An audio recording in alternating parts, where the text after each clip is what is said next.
অধিকার, আমার নাগরিকগত অধিকার, আমার পূর্বপুরুষের আমার জন্য যে রক্তক্ষয়ী সংগ্রাম, সেই অধিকার।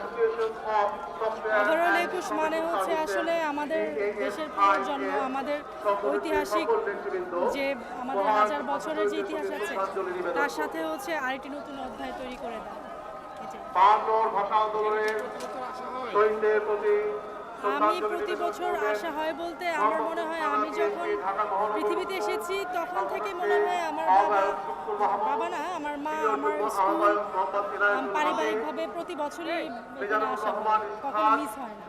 এবারও সেরকমই মিস হয় না। অনুভূতি বলতে আসলে আমি তো আসলে নিজের ভেতরের অনুভূতি থেকে আসি, আসলে এখানকার কোনো অনুভূতির জন্য আসি না। মানে ২১ মানে তো হচ্ছে লালন করা, আর ভাষাটা তো লালনের বিষয়। তো আসলে ওই উপলব্ধি থেকে সবসময় আসি, এখন এসেছি।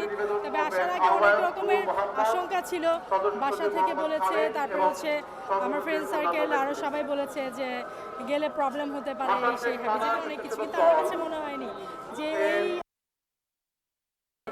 কোনো প্রবলেম করবে। ফেস করিনি এখানে আসার, ভালোই লাগছে।